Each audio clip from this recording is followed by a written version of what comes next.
ஆவியின் திரியேக ஆசீர்வாதம் நம் அனைவரையும் ஆசீர்வித்து காப்பதாக. ஆமேன். அன்பு தேவ ஜனமே, ஆண்டவருடைய பிரதான கிருபையினாலே இந்த நாளிலும் கூட உங்களை இந்த காணொளி மூலமாக சந்திப்பதில் கடவுளுக்கு நான் நன்றி செலுத்துகிறேன். கர்த்தருக்கு மகிமை செலுத்துகிறேன். இந்த நாளிலும் 33ஆம் அதிகாரம் 4வது வசனம். மோசே நமக்கு நியாய பிரமாணத்தையும் யாக்கோப்பின் சபைக்கு ஒரு சுதந்திரத்தையும் கட்டளையிட்டான். ஆண்டவராகிய கடவுளுடைய மனுஷனாகிய மோசே நமக்கு ஒரு நியாய பிரமாணத்தை 40 நாட்கள் சீனாய் மலையில் தங்கியிருந்து கர்த்தரோடு அவன் முகமுகமாய் அவன் தங்கியிருந்த போதும் கூட கடவுள் அவனை சந்திக்க, அவனை பார்க்க அவனை ஒருபோதும் அனுமதிக்கவில்லை. நீ என் மத்தியிலே வா, நான் உன்னை பிளவில் வைத்து நான் உன்னை கடந்து போகும்போது என்னுடைய பின்புறத்தை நீ பார்ப்பாய் என்று அவனுக்கு சொன்னார். ஆனால் ஆண்டவர் சொல்லுகிறார், அந்த நியாய பிரமாணத்தை நமக்காக கொடுத்திருக்கிறார். இதுதான் உலகத்திலே விலை உயர்ந்த பரிசு என்று சொல்லி நாம் பெற முடியும். இன்றைய நாளில் கர்த்தர் நமக்கு மோசே மூலமாக நியாய பிரமாணத்தை கொடுத்திருக்கிறார். அது எவ்வளவு பெரிய பரிசு, சிறப்பான பரிசு, ஆவிக்குரிய பரிசு, நம்மை ஆசீர்வதிக்கிற பரிசு, நமக்கு ஆலோசனை கொடுக்கிற பரிசு, நம்முடைய வாழ்க்கையை வகைப்படுத்தி ஒழுக்க நெறிகளை நடத்துகின்ற ஒரு பரிசாக நியாயப்பிரமாணத்தை கொடுக்கிறார். உலகத்திலே மிக சிறந்த கைக்கடிகாரமான ரோலக்ஸ் என்ற ஒரு கடிகாரம் உண்டு.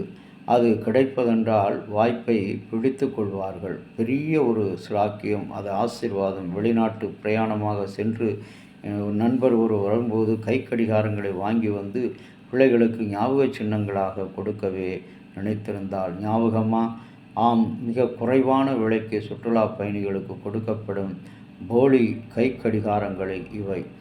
நண்பர் என் குடும்பத்திற்காக வாங்கிய அந்த போலி கைக்கடிகாரத்துக்கு நகைக்கடைகளில் வாங்கக்கூடிய உண்மையான கடிகாரத்துக்கும் சிறிய வித்தியாசம் உண்டு. இந்த போலியில் பெயர் ரோலக்ஸ் என்று எழுதப்பட்டிருக்கும். மதிப்புமிக்க சில பொருட்கள் மிகவும் விலை உயர்ந்த விலையில் கிடைப்பது அரிது. இலவசமாகவே கிடைப்பது அதிலும் கடினமானது. ஆனால் எல்லாவற்றையும் சிறந்த பரிசான மீட்பு இலவசமானது. அந்த இலவசமான மீட்பை கடவுள் மோசே மூலமாக நமக்கு கொடுத்திருக்கிறார். அது மாத்திரமல்ல, யாக்கோப்பினுடைய சபைக்கு சுதந்திரத்தை கொடுத்திருக்கிறார். யாக்கோப்பு என்று சொல்லும் பொழுது எத்தன் என்ற வாழ்வு பெயரை கொண்ட அந்த மனிதன் இஸ்ரவேலாக மாற்றப்படுகிறான். எப்பொழுது அவன் சபையில் இணைந்த பொழுது, திருச்சபையில் அவன் தன்னை ஒப்பு கொடுக்கும் பொழுது, ஆண்டவருடைய வார்த்தைக்கு தன்னை அர்ப்பணிக்கும் போது அவன் இஸ்ரவேலாக மாற்றப்படுகிறான். அந்த யாக்கோப்புக்கு சபைக்கு ஒரு சுதந்திரம் என்று சொன்னால் ஃப்ரீடம், ரட்சிப்பு. அந்த ரட்சிப்பை இன்றைக்கு இந்த அருமையான பிரபலமான முகங்களை நாம் சந்திக்கும் பொழுது அவர்களுடைய நம்மை ஆச்சரியப்படும் வகையிலே, நம்மை பிரபலியப்படும் வகையிலே அவர்கள் நம்மை சந்திப்பார்கள். ஆனால் நட்சத்திரங்களாலான டேவிட் ராபின்சன் என்ற ஏவரி ஜான்சன் போன்றோர் நான் நேர்முகமாக நாம் சந்திக்கும் பொழுது நாம் சந்திப்போம். நினைத்து கூட பார்க்க முடியாத ஒரு பெரிய நபர்களோடு பேசி கொண்டிருக்கும் போது ஒருவர் சுலபமாக தன்னை குறைவுள்ளவராக கருத முடியும். நம்மையும் சிறியவர்கள் என்று உணரச் செய்த விளையாட்டு வீரர் மற்றும் நட்சத்திரங்கள் மீது நமக்கு மரியாதையும் பக்தியும் உருவாகலாம்.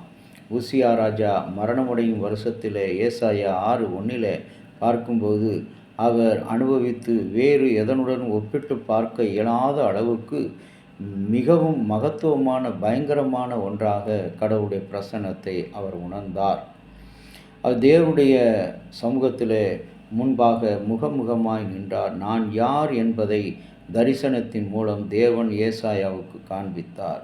அன்புக்குரிய இறை மக்களே, இன்றைக்கும் கூட கடவுள் நமக்கு கொடுத்திருக்கிற இந்த அரிய வாய்ப்பை, அரிய வாழ்வை நாம் அற்பமாய் எண்ணாதபடி கடவுள் சமூகத்திலே எப்பொழுதும் அவருக்கு பிரியமாய் வாழ நம்ம ஒப்பு கொடுப்போம். இந்த நாளிலும் கூட தொழிலாளிகளுடைய தலைவராக இருக்கின்ற தோழர் ஜீவானந்தம் அவர்களுடைய நினைவு நாள். தமிழகத்தில் எத்தனையோ விடுதலை போராளிகள் தோன்றியிருக்கிறார்கள். ஆனால் அவர்களில் ஒரு சிறந்த இலக்கியவாதி, பொது உடைமை கொள்கை கொண்டவர்தான் இந்த ஜீவானந்தம். சுயமரியாதை கொள்கை பிடிப்பு உள்ள ஒரு மாமனிதர்.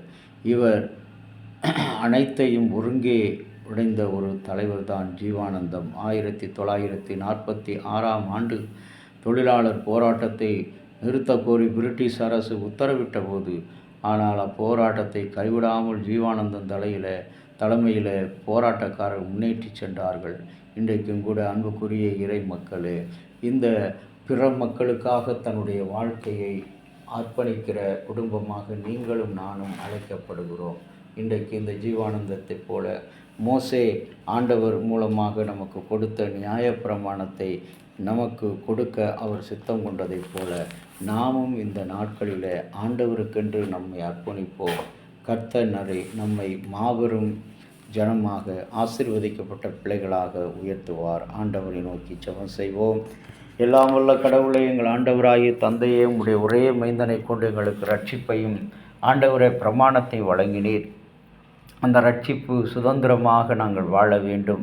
ஆவிக்குரிய சுதந்திரம் ஆண்டவரே, உம்முடைய ஜெப ஜீவிய சுதந்திரம் ஆண்டவரே, உம்முடைய பிள்ளைகளாக வாழுகின்ற அந்த உரிமை எல்லாவற்றையும் நினைத்து நன்றி படைக்கிறோம். எங்களுடைய குருசேகரம் ஆண்டவரே, தூய யோவான் குடும்பத்தில் உம்முடைய பிள்ளைகள் ஒவ்வொருவருக்கும் பலம், உற்சாகம் கொடுத்தருளும். தொடர்ந்து உம்முடைய கிருபையின் பிரசன்னத்தில் எங்களை ஒப்புக் கொடுக்கிறோம். இந்த நாள் முழுவதும் ஆசீர்வதித்தருளும். இயேசுவின் நாமத்தில் பிதாவே, ஆமேன். தந்தையாகிய கடவுளின் அன்பு, மைந்தராகிய இயேசுனுடைய அருளும் பரிசுத்த ஆவியினுடைய நல்ல உரம் பாதுகாப்பும் அனைவரோடு இருப்பதாக. ஆமேன்.